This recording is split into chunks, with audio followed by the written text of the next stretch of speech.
Welcome to citizens pulse. నేను మీ రాజేష్. ప్రస్తుతం తెలంగాణ రాష్ట్ర రాజకీయాల్లో రేవంత్ రెడ్డి చేసినటువంటి వ్యాఖ్యలు తీవ్ర స్థాయిలో దుమారం రేపుతున్నాయి.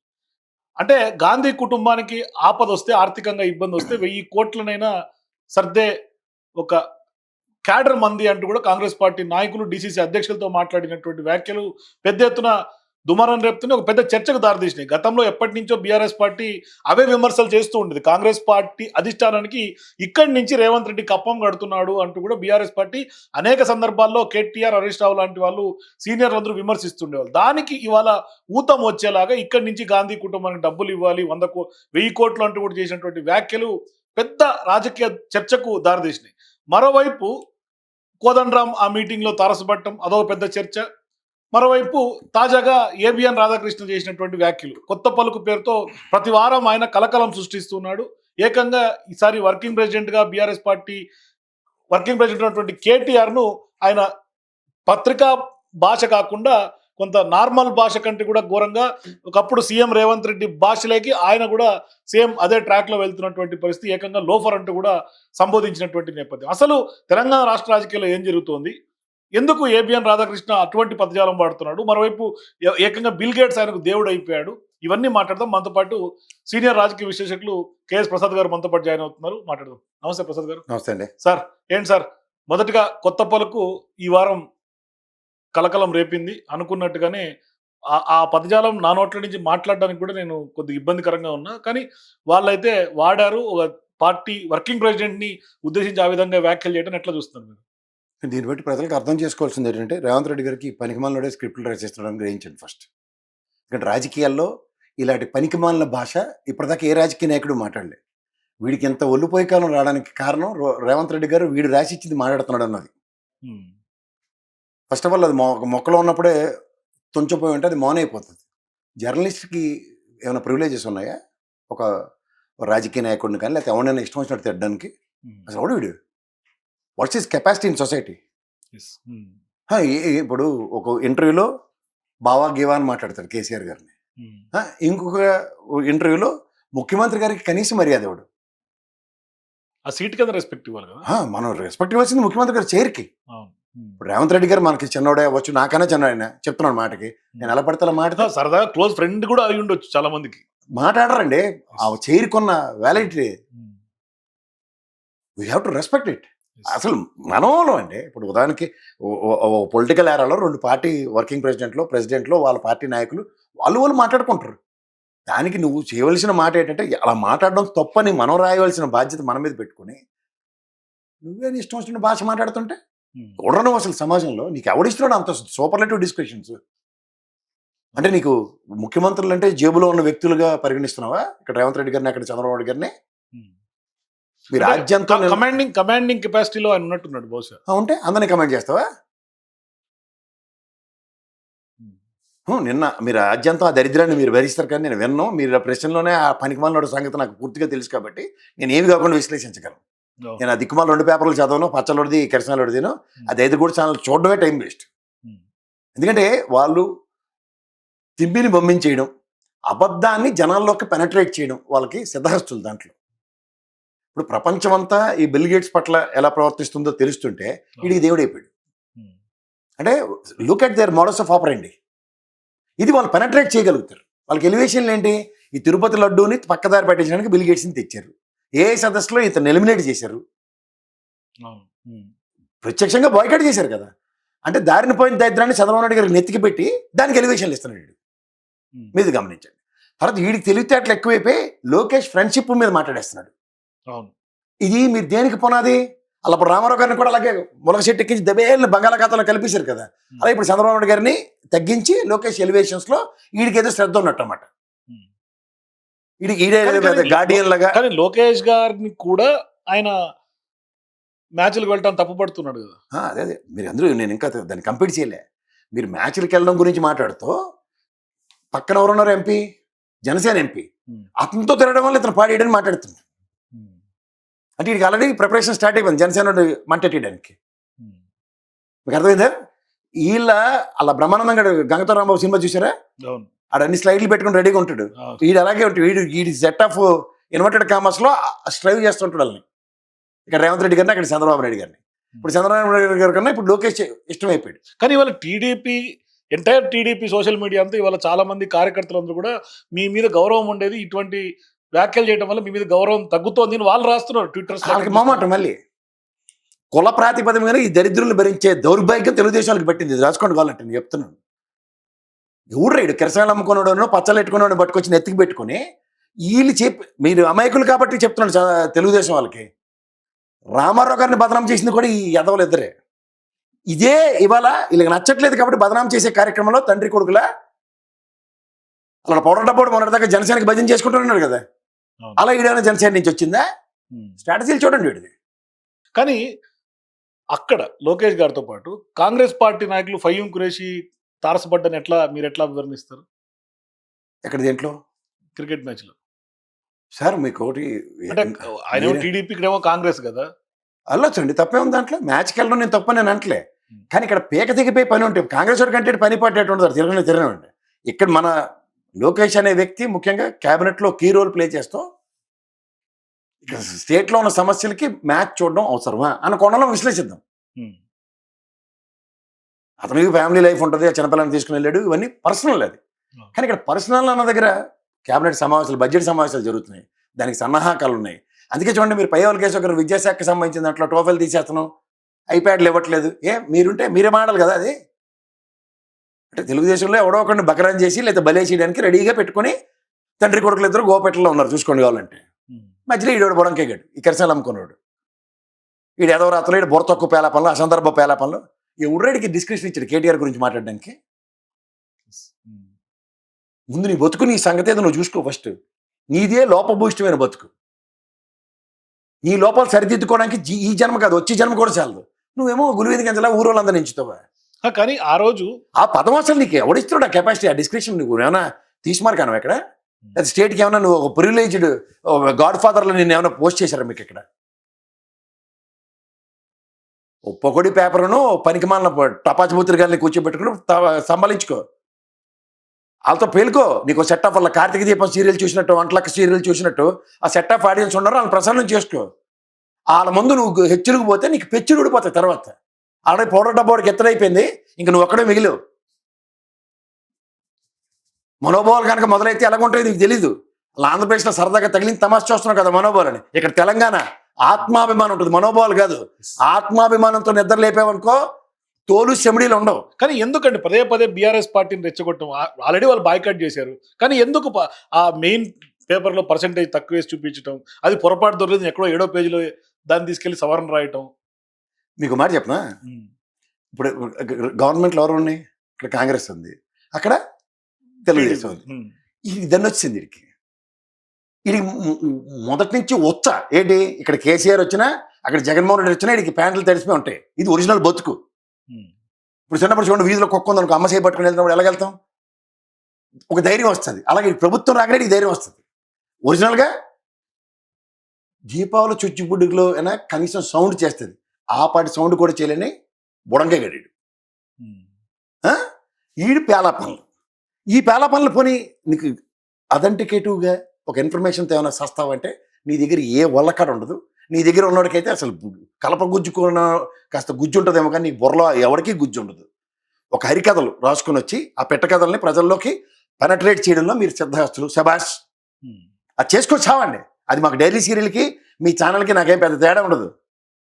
కానీ ఎప్పుడైతే బీఆర్ఎస్ పార్టీ వాళ్ళు ఆ పేపర్ ఉద్దేశించి రాశారో, దాన్ని కౌంటర్ చేస్తా లోఫర్ అనే వర్డ్ వాడాల్సి వచ్చింది అనేది వాళ్ళ సారాంశం. ఓహో అంటే నువ్వు అచ్చు తప్పు అల్లు తప్పు రాస్తావు, మోటి పేజీలో సవరణ ఏమో తీసుకెళ్ళి 7వ పేజీలో సవరణ ఇస్తావు, కానీ మోటి పేజీలో వేసిన బురదను మాత్రం కడగరా అంటే వ్యక్తుల్ని, ఇండివిజువల్ కెపాసిటీ, నీ మొహానికి నీ కెపాసిటీ ఏంటని తెలుసుకోకుండా అసందర్భ పేలపల్లి వెళ్తావా? ఎవడ్రా నువ్వు? నీకు అసలు ఎవడ్రా భయం పడుతుంది? నాకు అర్థం కావట్లేదు. కానీ ఏంటి సార్, ఆంధ్రజ్యోతి అంశాన్ని పక్కన పెడితే ఇప్పుడు ప్రధానంగా రేవంత్ రెడ్డి గారు చేసినటువంటి వ్యాఖ్యలు, 1000 కోట్లు తీసుకెళ్లి గాంధీ కుటుంబానికి ఆపదలో ఉంటే ఆర్థికంగా ఆదుకోవాలి అని కాంగ్రెస్ పార్టీ డీసీసీ అధ్యక్షులకి చెప్పడానికి ఎట్లా చూస్తారు? ఎందుకంటే పార్టీకి ఫండ్ సహజంగా ఇస్తారు, ఎవరైనా కూడా పార్టీ ఫండ్ ఇవ్వండి అంటనో తప్పులేదు, అది ఏ పార్టీ అయినా వసూలు చేసుకుంటుంది వాళ్ళ లీడర్స్ తోటి. కానీ వాళ్ళ కుటుంబాలకు ఇవ్వాలి, తెలంగాణలో ఉన్నటువంటి ప్రజల నుంచి వసూలు చేసి అంటే దీన్ని ఎట్లా చూడాలి? మీరు సీనియర్ జర్నలిస్టే కదా సార్? అవునండి. ఏమైనా తపేలా ఛానల్లో పనిచేసి వచ్చారా? లేదు. అంటే ఆళ్ళకే బుర్ర కొంచెం మోకాల్లో ఉంటది. హ్మ్. ఎందుకు చెప్తున్నానంటే, ఈ కాంగ్రెస్ వాడు ఎవడు ముఖ్యమంత్రి అయినా సంచులు తీసుకెళ్ళి ఢిల్లీకి ఇవ్వడం సర్వసాధారణ ప్రక్రియ. అది కామన్. కామన్ అయినప్పుడు దాన్ని ఇన్వర్టెడ్ కామర్స్ ఎలివేషన్ అక్కర్లే. ఈయన ఇంకా కొత్తగా జాయిన్ అయ్యాడు చిన్న బుడంకాయ కాబట్టి, అంటే కాంగ్రెస్ పార్టీలో చిన్న బుడంకాయ స్థాయి కాబట్టి ఇది. ఆ ముసలోళ్ళు చేసి కార్యక్రమం ఇతనికి కొత్తగా ఉంది. ఎక్కడ ఎన్నికలు జరిగిన ఇక్కడి నుంచి వెళ్ళాలండి, అది వేరే విషయం. ఇప్పుడు మినుగుడు పురుగుల 2 దగ్గర వెలుగుతున్నాయి కదా ఇక్కడ. కాంగ్రెస్ ఎన్ని ఉన్నాయి ఇక్కడ? కర్ణాటక, తెలంగాణ. ఈ 2 సదరన్ స్టేట్స్ లో 2 ఆర్థిక భాండాగారాలే. ఈ ఆర్థిక భాండాగారాల నుంచి తరలించుకుని పోవడమే. అలా అగ్రిగేట్ 1000 కోట్లు 10,000 శిస్తు ఈలు కట్టడం కాదు, శిస్తు ఎవడు గట్టికి కడతాడో ఆయన కూర్చోబెడతారు ముఖ్యమంత్రి కింద. సో కాంగ్రెస్ వాళ్ళ టార్గెట్లు కూడా ఇస్తారేమో. Targeted and men network focus అంతా ఎక్కడ కలెక్షన్లు ఎలా ఇవ్వాలన్న దాని మీద వీళ్ళకి సర్వైవల్ ఉంటుంది. సంచులు లేవనుకోండి, ఎవడైనా నెక్స్ట్ సీటీ రెడీగా ఉంటుంది. డ్రా తీశారు, రెండో కృష్ణుడు రెడీగా ఉన్నాడు, ఈ సంచులు గ్యారంటీ అట, ఆ టాక్ గురించి వాళ్ళు టికెట్ ఇస్తారు. ఇది ఒరిజినల్ లెగసీ ఆఫ్ ఆంధ్రప్రదేశ్. అది ఒక రకంగా రాష్ట్రాన్ని ఏటీఎం గా మార్చింది అనుకోవాలి కాంగ్రెస్ పార్టీ. అరే కాంగ్రెస్ ప్రభుత్వం వస్తేనే ఇప్పుడు నాలాటోడికి రీజనల్ పార్టీలు అన్ని ఎందుకు ఇష్టం అని నేను చెప్తున్నా అంటే, మేమైతే ఆవిడ కప్పం కట్టక్కర్లే. కానీ ఇక్కడ ఈజీపీ వచ్చినా అదే పని. అది ఇంకా జిఎస్టీ కూడా మాట్లాడి ఇంకా రాష్ట్రంకి రావాల్సిందే. అవును, నోట్లో గొడ్లు కొక్కుని లోపల కుమిలిపోయి సావాల్సిందే. పొరపాటు నీ ఏడవల్లో బీజేపీకి మళ్ళీ ఓటేశారు కనుక మీరు తెలుసో తెలియకు. కానీ దేశం అంతా వేస్తున్నారు ఆల్రెడీ బీజేపీ. తర్వాత వీళ్ళు పాడుకుంటారు, పాపంలో మేమని పాటలే ఉంటున్నాయి. ముఖ్యమంత్రులు అక్కడ నోట్లో గొడ్లు కొట్టుకుపోయి కూర్చుంచిపోయి చచ్చిపోతూ ఉంటారు. ఏంటి జిఎస్టీ డబ్బులు అని ఇస్తారా మాకంటే? Make in India, Bharat Chamatkar అని వాళ్ళకి అహోబిలం సినిమా చూపిస్తుంటారు. సో అంచేత వాళ్ళు అలవాటు పడిపోతారు, వాళ్ళకేం కాదు. కానీ ఈ కాంగ్రెస్సే ఎవడైనా సంచులు పట్టుకెళ్ళి ఇవ్వాల్సిందే సార్, అదేం కొత్త కాదు. ఈ డీసీసీలు కొత్తగా ఎన్నికైన వాళ్ళకి మోటివేషన్స్ ఏమంటారు, బాబు కలెక్షన్లు రేపటి నుంచి గట్టిగా ఉండాలి, మనం అక్కడ ఒక పక్కేమో కలెక్షన్లు చేసుకోవాలని చెప్తా, ఆర్థికంగా ఇవ్వాలని చెప్తా, ఇంకో దిక్కేమో మీకు ఇచ్చిన పవర్ ని సద్వినియోగం చేసుకోండి, మీ చేతిలో రేట్ చేస్తున్నారు సార్. అలా తిరిగి అడిగారు లేదా? అడగలేదు. అదే పవర్ ఉందా సార్ మీ దగ్గర, మీరు ఏమైనా వినియోగిస్తున్నారా సార్ అని అడిగితే, అవును వినియోగిస్తున్నారని చెప్తే వాళ్ళు వినియోగిస్తారు. ఏ పవర్ వినియోగించాలి అంటే వాళ్ళ దగ్గర ఉన్న డిసిసి అధ్యక్ష పదవిని మిస్యూజ్ చేయొద్దు అని చెప్తున్నారు రేవంత్ రెడ్డి గారు. ఎవరు బీఆర్ఎస్ నుంచి వచ్చిన వాళ్ళు, సంజయ్ లెట్ వాళ్ళు వస్తారు, వాళ్ళందరినీ సన్నిధానంలో పెట్టుకుని మీకు బీసీసీ ఇచ్చినా సరే నువ్వు వేడి చేయకూడదు, వాళ్ళు చేసింది నువ్వు వినాలని చెప్పడమా? మరి ఆ విధంగా మరి ఆ విధంగా కాకపోతే అక్కడ మా జీవన్ రెడ్డి ఇన్ఛార్జ్ ఉన్నాడు, ఈ డీసీసీలు అందరూ ఎన్నుకున్న తర్వాత కూడా బీఆర్ఎస్ వల్ల ఇష్టం అవుతుంటారు కదా. వరంగల్ అయితే కడియం శ్రీయర్ గారు మాటనండి, హైదరాబాద్ ఖైరతాబాద్ నియోజకవర్గం రేడియస్ అయితే దాన నాగేంద్ర గారు మాటనండి, అదేంటి మా జీవన్ రెడ్డి గారు పక్క పెట్టండి ఆయన మాటనండి. ఆయన మరీ దౌర్భాగ్యం, హాస్పిటల్లో ఉంటే కూడా కనీసం చూడటానికి కూడా వెళ్ళి ఇప్పుడు దాకా వెళ్ళే ముందు అంతే ఆడతపల్లెలు అలాగే ఉంటాయి. ఆయన ఆల్మోస్ట్ పార్టీ నుంచి పంపించే పరిస్థితి పక్కకి ఆడుకోమని చెప్పారు, ఆయనకి ఆరోగ్యం బాగాలేదు కాబట్టి ఆటలు ఆడుకోలేకపోతున్నాడు. వాళ్ళు ఇలాగే ఉంటుందండి. వాళ్ళతో ఏరు దాటిన తర్వాత బోడిమల్ల సిద్ధాంతం రూపకర్త ఎవడంటే నారా చంద్రబాబు నాయుడు గారు. ఆ వారసులందరికీ అదే ఉంటుంది. కానీ కాదు సార్, రేవంత్ రెడ్డి గారు మాట్లాడతా వైఎస్ రాజశేఖర రెడ్డి గారి గురించి ఆయన మాట్లాడిన విధానాన్ని, నన్ను ఒకప్పుడు వైఎస్ రాజశేఖర రెడ్డి ఈ విధంగా మాట్లాడేవారు అంటే, అక్కడ ఉన్నటువంటి స్టేజ్ కింద ఉన్నటువంటి కూర్చున్నటువంటి పొంగులేటి, తర్వాత శ్రీధర్ బాబు నోరెళ్ళపెట్టి చూశారు. ఎవరైనా చూస్తారండి పౌరాల గుట్ట మాటలు ఒకసారి మీ దగ్గర వీడియో ఉంటే వెనక్కి ప్లే చేసుకుని చూడండి ఒకసారి. రాజశేఖర రెడ్డి గారు మరణాంతం మాటలు ఎవరు అదే చెప్తున్నాడు సార్. ఇవాళ మేము తెలంగాణ ఉద్యమ నాయకులు, ఉద్యమ నేపథ్యాలు ఇక్కడ తెలంగాణ సాధించుకున్న తర్వాత రేవంత్ రెడ్డి గారు రోల్ ఏంటని ఎవరైనా అడిగితే కరీంనగర్ అన్నట్టుగా వెళ్ళింది చెప్తారు. ఉద్యమంగా ఎక్కడైనా పార్ట్ ఉందా అయింది అంటే ఎక్కడ లేదు కూడా. కానీ ఆయన వాళ్ళ ఉద్యమ నాయకుడు ముఖ్యమంత్రి గారు అంటే ఖచ్చితంగా మేము మాడాలి రెస్పెక్ట్ ఇచ్చి. కానీ వాళ్ళ ఉద్యమకారులకంతా మొత్తం ఆయనే చేసినట్టుగా చెప్తున్నాడు కదా. అదే కదా చెప్తున్నాడు, వినివాడు వెర్రివేదం అయితే చెప్పేవాడు వేదాంతంలో సామెత ఉంటుంది. ఇప్పుడు వెరైటీ ఏంటంటే వినివాడు వెర్రివాళ్ళు అయితే రాసేవాడు చెప్పేవాడు కిరసనాలుడు పచ్చళ్ళుడు అని అర్థం. అలాగా వాళ్ళ డైరెక్షన్లో ఈయన ఎలాగా ఉంటుంది. వాళ్ళు చెప్పేవన్నీ ఎలాగుంటాయంటే, మనం అన్ని శ్రీరంగ నీతులను పుస్తకం తీసి చదివితే అంతా దాంట్లో బోలాశంకరుడి కథ ఉంటుంది. కానీ రేవంత్ రెడ్డి గారు మాట్లాడిన మాటల్లో ఇంకొక పెద్ద అర్థం వచ్చే మాట ఏంటంటే, వరుసగా గ్రాఫ్ పెరుగుతోంది, ఓటింగ్ శాతం పెరుగుతోంది, ఎన్నికలు టు ఎన్నికలు, అది పార్లమెంట్ నుంచి తీసుకుంటే గ్రామ సర్పంచులదైనా మున్సిపాలిటీలదైనా. సో పెరుగుతుంది కాబట్టి ఇంకా మనకు భవిష్యత్తులో 2034 వరకు మందే అధికారం అని ఆయన చెప్తున్నాడు, పదే చెప్తున్నాడు. కేసీఆర్ గారు వాళ్ళని ఆరోగ్యం జాగ్రత్త అని చెప్తున్నాడు. మరి ఆయన కాన్ఫిడెన్స్ అంటే నాకు అర్థం కావట్లేదు. పెరుగుట విరుగుట కొరకైనా ఒకటి ఉంటుంది.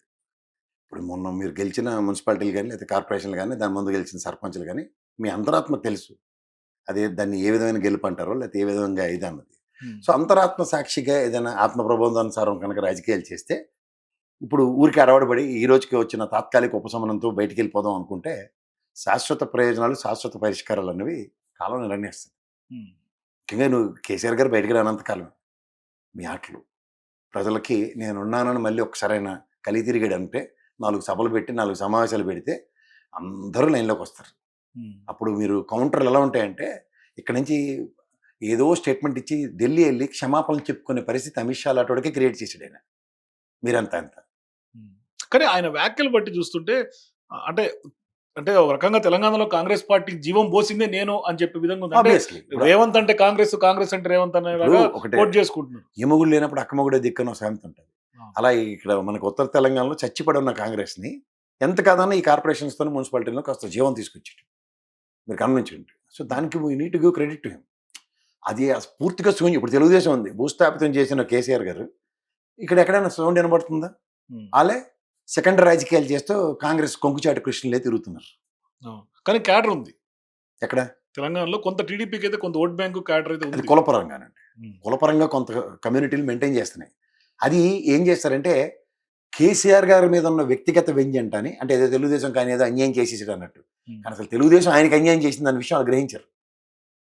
గ్రహించకాలు ఇక్కడ రేవంత్ రెడ్డి సన్నిధానంలో ఉపశమనం పొందుతున్నారు. కానీ అక్కడ తెలంగాణ ఆత్మగౌరవం అన్నది ఒకటి ఉంటుంది. అది నిద్ర లేచినప్పుడు ఎలాంటి వాడైనా ఇలా టర్న్అవుట్ అవుతాడు. అది ఓన్లీ కేసీఆర్ గారితోనే సాధ్యం. కానీ కేసీఆర్ గారు వస్తారని ఎప్పుడు అనేది జనాల్లో కూడా ఒక ఇంకా 3 ఏళ్ళు ఉంది సార్. ఇప్పుడు అదేదో సినిమాలో చూడండి మనకి పాశుపశాస్త్రం నీ దగ్గర ఉందని చెప్పి దాన్నే మొదలు కొట్టేశారు అనుకోండి, ఏమవుతుంది? వాళ్ళకి ఈ టెన్యూర్లో ఈ టర్మ్లో ఒక క్రిటికల్ సిచ్యువేషన్స్ డ్రైవ్ అవుతుంది దగ్గర కేసీఆర్ గారే వాళ్ళ ఆపన్న హస్తం బీఆర్ఎస్ పార్టీకి. ఈ చిచ్చుబుడ్లన్నీ ఎన్ని వెలుగుతాయి ఎలాగనేవండి, ప్లాస్టిక్ తారాజోవాలు వస్తాయి. కానీ ఇవాళ రాష్ట్రం ఒక రకంగా అప్పుల పాలు అయిపోయింది, మళ్ళీ కూడా అప్పులు చేస్తున్నారు. రీసెంట్గా కాగ్ ఇచ్చినటువంటి రిపోర్ట్ చూస్తే కూడా పూర్తిగా మొత్తం ఆర్థిక ఎమర్జెన్సీ అని చెప్పాలి తెలంగాణ చెప్పాలంటే. ఇటువంటి సిచ్యువేషన్స్ ఉన్న దగ్గర మళ్ళీ ఒక 5,000 కోట్లు తీసుకొచ్చి గాంధీ విగ్రహం కట్టి అక్కడ ఉన్నటువంటి 500 కుటుంబాలను వీధుపాలు చేసి నీడు లేకుండా చేయటం ఎట్లా చూడాలి ప్రసాద్ గారు? ఇప్పుడు పేరు కోసం కొంతమంది వెంపర్లాడుతుంటారు. అది ఒరిజినల్ తెలుగుదేశానికి ఉన్న ప్రాబ్లం. అది ఆ పేరు కోసం వెంపర్లాడే కార్యక్రమంలో వ్యాపారాలు మర్చిపోయి అనవసరమైన ఎలివేషన్స్కే డబ్బులు ఖర్చు పెడతారు. నిజంగా చూడండి, 1750 కోట్లు పెట్టి రామారావు గారి విగ్రహం పెట్టడానికి అక్కడ శ్రద్ధ చూపిస్తున్నారు ఆంధ్రాలో. కానీ మెడికల్ కాలేజీలకి ఆయన అగ్రిగేట్ ఒక 4-5 వేల కోట్లు ఖర్చు పెడితే అయిపోతుంది అన్నదానికి లేదు. అలాగే ఇక్కడ కూడా రాష్ట్ర ప్రయోజనాలను పరిరక్షించే కార్యక్రమాల్లో రేవంత్ రెడ్డి గారు నేను ఇచ్చిన 6 హామీలు ఏమవుతున్నాయో, 7వ హామీ ఏమైందో, అసలు హామీలకి అతిగతి లేకుండా పోతున్న దగ్గర ఇవాళ తెలంగాణలో వెతులుతున్న తీవ్ర సమస్యల కన్నా ఒక విగ్రహం పెట్టడం అన్నది అంత ప్రయారిటైజేషన్. దాంతో ఒక 500 కుటుంబాలు రోడ్డు మీద పడడం ఎంతవరకు సమంజసం? సో వీటి మీద ఎప్పుడైతే కాన్ఫ్లిక్ట్లు ఎప్పుడైతే ఉంటాయో, కాంట్రడిక్షన్స్, ఆ కాన్ఫ్లిక్ట్ని అడ్రస్ చేయవలసిందే ముఖ్యమంత్రి గారి బాధ్యత. అది నేను అడ్రస్ చేయను, నాకు నచ్చిందే నేను చేసుకుని వెళ్తానంటే ఎవరేం చేస్తారు? కానీ రాష్ట్రం ఆర్థిక ఎమర్జెన్సీ అన్న ఇందాక, అంటే గతంలో కోవిడ్ టైంలో ఉన్నటువంటి పరిస్థితులు, అంటే అప్పుడు ట్యాక్స్ వసూళ్ళు, ఇప్పుడు ఇంకా అధపాతాలను దిగజారిపోయినటువంటి పరిస్థితి, అంటే బడ్జెట్ వ్యవహారం చూస్తుంటే ఇప్పుడు చాలా డ్రాస్టిక్గా పడిపోతున్నటువంటి పరిస్థితి. సరే, ఎప్పుడైనా సరే కామన్ మ్యాన్ దగ్గర ₹1 రొటేట్ అయితేనే మీరు జీడిపిలు కానీ లేదంటే individual potential for the state ఎక్స్‌చెక్కర్‌కి ఏది పరోక్ష పనులు ఎక్కువ వస్తాయి కదా. పన్నేతర రాబడి ఏదంటే ఇదే కదా. కొనుగోలు శక్తితో మానవుడు చేసే పనులకే ₹1 డబ్బులు ప్రభుత్వానికి వస్తాయి ఆదాయ వనరు కింద. నువ్వు దాన్నే ఆ సైకిల్ చైన్ చక్రం తిరగకుండా అక్కడ ఆపేస్తే ఎలా వెళ్తుంది ముందుకు చక్రం? ఇది ఒక మెజరబుల్ సిచ్యువేషన్. సో ఈ మెజరబుల్ సిచ్యువేషన్స్ ప్రభుత్వంలో ఉన్నవాళ్ళు దానికి ఇన్స్టెంట్ టు రియాక్టివ్ మోడ్లో వాటిని ఎక్కడికక్కడ చెక్స్ అండ్ బ్యారికేడ్స్ క్రియేట్ చేసుకుని దానికి సొల్యూషన్ ప్రాస్పెక్ట్లోకి వెళ్ళాలి. అంటే దానికి ధరల నియంత్రణ కానీ, లేకపోతే సబ్సిడీ పథకాల త్రూగా ప్రజలకి చేతికి డబ్బులు వచ్చే కార్యక్రమం. ఇప్పటికే రైతు బంధుకు దిక్కులేదు. ఇప్పుడు రైతు బంధు డబ్బులు ఇస్తాడు, ఇంట్లో కూర్చునే బూర్లు గారిలో వండుకొని తినండి కదా సార్, అది విత్తనాలు కొంటాడు. సబ్సిడీ రేట్లో వచ్చి ప్రభుత్వ చక్రమే తిరుగుతుంది కదా. ప్రభుత్వం యూరియా ఇమీడియట్గా రిలీజ్ చేసింది అనుకోండి, ప్రభుత్వం సబ్సిడీ విత్తనాలు అనుకోండి, నువ్వు ఇచ్చిన రైతు బంధుతో అవే కొంటాడు కదా. నీ డబ్బులు నీకే వస్తాయి కదా వెనక్కి. ఇవేవి వీటి మీద ప్రాథమిక అవగాహన లేకుండా కేంద్ర రాష్ట్ర ప్రభుత్వాలతో సమన్వయం లేనప్పుడు ఇలాంటి తీవ్రవేత్తలే ఉంటాయి. కానీ గతంలో రేవంత్ రెడ్డి గారు అప్పులు చేస్తున్నారు, అప్పులు పాలు చేశారు తెలంగాణ అన్నటువంటి రేవంత్ రెడ్డి ఇవాళ మళ్ళీ అవే అప్పులు చేస్తున్నాడు. నాకు తెలిసి 2025-26 ఈ ఆర్థిక సంవత్సరానికి 69,148.28 కోట్ల అప్పులు జనవరి నాటికి తీసుకొచ్చాడు. అది మొత్తం మనం లాస్ట్ బడ్జెట్ ఫిగర్ తో కంపేర్ చేస్తే Hmm. ఆల్మోస్ట్ 100% మీట్ అయిపోయి ఇంకా క్వార్టర్ కంప్లీట్ అవ్వలేదు మార్చి దాకా. Yes. 128.02%. 128% ఎక్స్ట్రా, అవును, 100 దాటిపోయాం, 100 దాటిపోయాం, 28% ఎక్సెస్ అప్పు అప్పు చేసుకుంటుంది. చేస్తున్నాం. ఇది ఈ క్వార్టర్ ఇంకా ఎండవలే, మార్చి ఎండ్కి కదా క్వార్టర్ అవుతుంది, అవును, ఇంకా ఫిబ్రవరిలో వారం రోజులు ఇంకా 9,000 కోట్లు కావాలి రైతు ఇంకా బంధు ఈ రైతు భరోసాకు కావాలి. కావాలి. అది కూడా ఆర్బీఐ నుంచి లోనే కదా, అది కూడా లోన్ తెచ్చుకోవాల్సింది ఆబ్వియస్లీ. కేంద్ర ప్రభుత్వం ఇచ్చినట్టు ఇస్తే నీ అబద్ధాల తర్వాత విషయం. ఆంధ్రప్రదేశ్లోనే అదే ప్రాబ్లం ఉంది. సో ఇవి ఇక్కడ మీకు ఆర్థిక అధోగతికి తీసుకెళ్లడంలో తప్ప ఈ పెనుభారం అంతా వచ్చే రాబోయే ప్రభుత్వాలు ఎలా భరిస్తాయి? ఒకవైపు ఏమో పెన్షనర్లకి ఇచ్చేందుకు, రిటైర్డ్ అయిన వాళ్ళకి బెనిఫిట్స్ ఇచ్చేందుకు డబ్బులు లేవు, కానీ 5,000 కోట్లు పెట్టి గాంధీ విగ్రహం కట్టాలి. అది ప్రయారిటైజేషన్ చెప్తున్నాను మీకు అందరి నుంచి. ఇవాళ నాకున్న హైపోతికల్ మనం చూడండి బ్యాలెట్ బాక్సుల్లో కాంగ్రెస్ ప్రభుత్వం అని రాశారు. సో అవన్నీ గమనిస్తుంటే ఏమవుతుంది, ఏదైతే మీరు ఇవాళ బడ్జెట్ రేపు పెడతారు, ప్రయారిటైజేషన్ చూడండి మీకే తెలిసిపోతుంది. రూపాయి రాబడి ఏంటో చెప్పాలి. అయితే వీళ్ళు కూడా ఆంధ్రప్రదేశ్ లాగా 3 కంటికి తెలియని బడ్జెట్ పెడితే ఇక్కడ బెంచ్ స్ట్రెంత్ చాలా గట్టిగా ఉంటుంది. హరీష్ రావు అటు తగులుకున్నట్టు చచ్చి ఊరుకుంటారు వీళ్ళు. కానీ హరీష్ రావు గారు గుర్తొచ్చింది, ఆయన దేవాదులకు వెళ్ళి వచ్చిన తర్వాత క్వశ్చన్ చేసిన తర్వాత అక్కడికి వెళ్ళి సమీక్ష పెట్టుకున్నాడు కదా తాజాగా. అదే చెప్తున్నాను, ఇక్కడ మా వాడికి ప్రతిసారి తాడి చెట్టు ఎక్కువడికి 3 పంతులు తోసినట్టు అలాగే అదే పనిలో తోస్తేనే పని అవుతుంది. కానీ గొప్పలు చెప్పుకొని డాంబికాలు కొట్టుకుంటున్నారు కదా. అంతే, డాంబికాలకి జరుగుబాటు జరుగుతున్నప్పుడు ఏమవుతుందంటే అలాగే ఉంటుంది. కానీ ఒకటి సార్, ఇప్పుడు గతంలో అప్పులు చేశారు అని అన్న ఏ నోటితో రేవంత్ రెడ్డి గారు అన్నారు, ఇప్పుడు ఆయన 128% అప్పు చేసిన తర్వాత ఆయన ఎట్లా ప్రజల్లోకి వెళ్ళే అవకాశం ఉంటుంది? అలాగే వెళ్తారండి. వాళ్ళకి రాజకీయ నాయకులకి ముఖ్యమంత్రి గారికి ఉన్న వెసులుబాటు ఏంటంటే మీకోసమే చేసామని చెప్పడం, మా కోసం ఏడు చేసాడని తిరిగి అడగలేడు కదా ఆవిడ.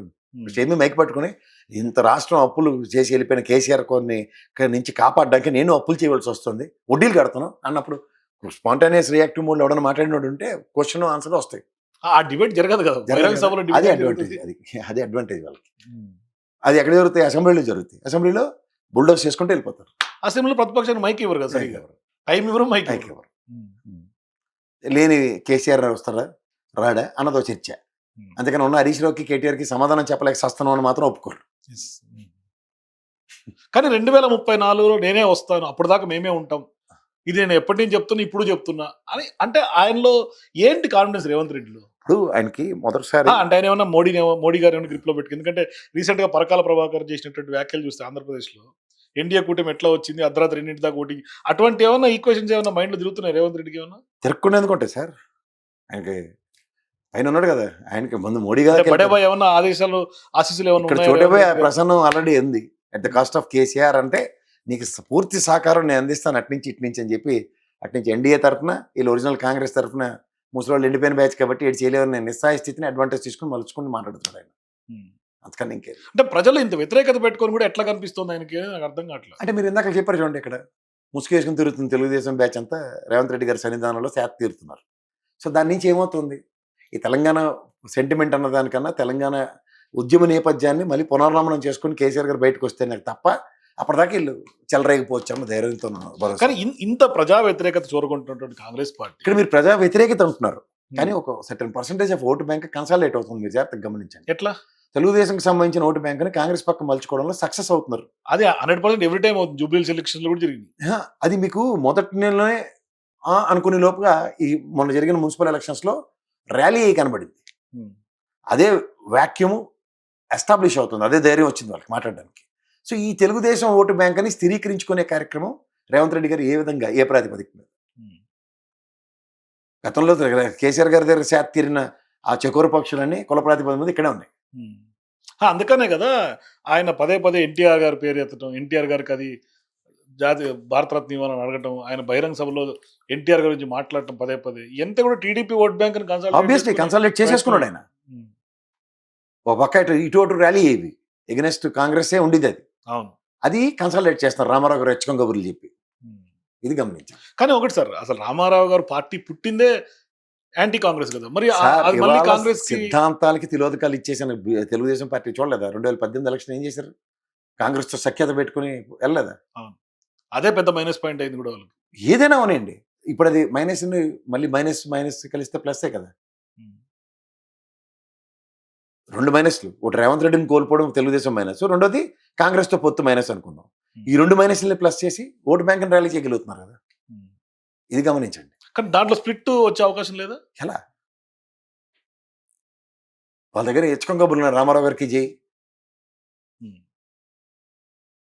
కాదు సార్ ఇప్పుడు ఇప్పుడు మీరు చూడండి, ఐటీ రంగాన్ని అని మాట్లాడుతున్నారు అనుకోండి, మీరు నేను చంద్రబాబు నాయుడు గారి పేరు చెప్పకపోతే ఒప్పుకోరు. అదే మరి రేవంత్ రెడ్డి, నేదురుమల్లి జనార్దన్ రెడ్డి గారు పునాదురా వేశారు, రాజశేఖర రెడ్డి గారే మొత్తం అంతా చేశారు. ఈ టైపు వాళ్ళకి నచ్చిన కాంగ్రెస్ బ్లడ్ ని ఓన్ చేసుకుంటారు రేవంత్ రెడ్డి. అది చెప్తున్నాడు. వాళ్ళు డిజోన్డ్ పర్సన్ ఓన్ చేసుకుంటే వాళ్ళకి నచ్చుతుంది. తెలుగుదేశం డిజోన్ చేసుకుని రేవంత్ రెడ్డి గారు కాంగ్రెస్ ఓన్ చేసుకుంటే లైక్ చేస్తారు వాళ్ళు. కానీ మనం రాష్ట్ర ప్రాస్పెక్ట్లో ఎవరి వలన ఇదంతా బాగుపడిందని మనం ఓన్ చేసుకుంటే రాజశేఖర రెడ్డి గారిలో కేసీఆర్ గారిని వాళ్ళకి నచ్చదు. ఇది గమనించండి. కానీ ఆత్మాభిమానము ఆత్మగౌరవం అని ఉన్నటువంటి తెలంగాణ ప్రజానికం ఎందుకు ఈ విధంగా నిస్తేజంగా ఉండిపోతుంది? నిస్తేజంగా ఉండిపోవడానికి మెయిన్ రీజన్ ఈ మాక్సిమం సెటిలర్స్ డామినేషన్స్ కనబడుతున్నాయి. ఈ సెటిలర్స్ డామినేషన్స్ తో వాళ్ళని ప్రభావితం చేస్తున్నారు. అది తీవ్రమైన సమస్య. నెగిటివ్ని ప్రజల్లోకి పెనట్రేట్ చేయడంలో చాలా సక్సెస్ చూపిస్తుంది ఒక సెట్ ఆఫ్ మీడియా అండ్ ఈ కాంగ్రెస్కి ఒత్తాసు పలుకుతున్న తెలుగుదేశం ఓటు బ్యాంక్. అది గ్రాస్ రూట్ లెవెల్లో చాలా విషయం స్ప్రెడ్ అయినట్టు స్ప్రెడ్ చేస్తున్నారు. కరెక్టే. కానీ కాంగ్రెస్ పార్టీ నాయకులే ఇవాళ గాంధీ విగ్రహాన్ని కట్టడానికి చాలా మంది వ్యతిరేకిస్తున్నారు సార్. అక్కడ ఉన్నటువంటి ప్రజలు గోస చూడలేక చాలా మంది మానవత్వంతో మాట్లాడుతున్నారు. రేవంత్ నువ్వు తప్పు చేస్తున్నావు. సూర్యాపేట వెళ్తుంటే మీకు తోవలో ఒక దగ్గర గాంధీ గుడి అని కట్టుకున్నాడు ఒక ఆయన. అవును. అలా ఎవరికైనా ఇప్పుడు ఆ వ్యక్తులకు మనం కాంగ్రెస్ పరంగా లేకపోతే ఇదేం కాదు కదండి. వ్యక్తులు తనంతట తాను స్వచ్ఛందంగా ఏదైనా కార్యక్రమం చేస్తే సహకరించాలి తప్ప ఈరోజు ప్రభుత్వాలు విగ్రహాలు పెట్టే కార్యక్రమాలు కాటికి పెట్టుకుని లేని తలకాయ నొప్పులు ఎందుకు తెచ్చుకోవడం? ఎవరిని కన్విన్స్ చేయడం, ఎవరిని ప్రసన్నం చేసుకోవడానికి? ఓ పక్క మీకు చేతనైన పోరాటం అంటే మీ 8 మందితోనూ కంటిన్యూస్గా నిరాహార దీక్ష చేయించి గాంధీ గారి మహాత్మా గాంధీ నరేగా నిధులు పేరు మారుస్తుంటే దాని మీద కూర్చోమనండి. అలాంటి ప్రాయోజిత కార్యక్రమాలు చేస్తే బాగుంటుంది. కానీ గాంధీ గారికి సచిన వాళ్ళకి శారీ కావిళ్ళు అని చెప్పి ఆయన కొట్టి వాళ్ళు పుత్తులు పెట్టి మనం గాంధీ గారికి గౌరవం అంటే ఎలాగా అవుతుంది? అంటే లేదు, అంటే గతంలో కేసీఆర్ గారు జగన్ గారు అంబేద్కర్ విగ్రహాలు కట్టారు, అది చిరస్థాయిగా నిలిచిపోయినాయి, అందుకని మేము కట్టుకుంటున్నాం ఏమన్నా ఆ మోటతో ఏమైనా ఉన్నారా? అంబేద్కర్ గారు మన రాజ్యాంగ నిర్మాత ఆయన. అదే అప్పట్లో వాళ్ళ పేరు మీద చిరస్థాయిగా నిలిచిపోయిన విగ్రహాలు ఇప్పుడు నేను నా పేరు మీద ఒక చిరస్థాయి విగ్రహం ఉండాలి. కానీ వాళ్ళు చిరస్థాయి గారు విగ్రహాలు పెట్టారు. అంబేద్కర్ గారు విగ్రహం పెట్టినందుకు కేసీఆర్ గారు గెలిచారా లేకపోతే అక్కడ జగన్మోహన్ రెడ్డి గారు గెలిచారా? అవి ఏమైనా ర్యాలీ ఓట్లు చెప్పండి. చెప్పాలంటే ఆ సామాజిక వర్గ ఓట్లన్నీ ర్యాలీ అవ్వాలి కదా కేసీఆర్ గారికి. ఇంత గౌరవం ఇచ్చడం దళిత బంధు కొంచెం అదే చెప్తాను. మేము అందరూ తలెత్తి కొంచెం చూసి ఇలా చేశారు. అంబేద్కర్ గారు ఎవరైనా మీరు నేను తలెత్తి చూడాలి మహానుభావుని. విజయవాడనే అంతే కదా, నడి రోడ్డు మీద ఉంటుంది. తలెత్తి చూస్తేనే కానీ కనపడ్డాయన అంత తీసుకెళ్లారు. కానీ వాళ్ళు తలదించుకుని చేశారు ప్రభుత్వాలకి. ఆలోచించుకోమండి. విగ్రహం పెడితే ఏమైపోతుందంటే ప్రభుత్వాలు ఉండవు. మీరు 34 దాకా కళ్ళగా అంటున్నారు కాబట్టి విగ్రహం పెట్టి సెల్ఫ్ గోల్ వేసుకుంటారా? ఆలోచించుకోండి. సో ఆయన ఎంత తొందరగా విగ్రహం పెడితే అంత తొందరగా సెల్ఫ్ గోల్ వేసుకున్నట్టుగా అంతే.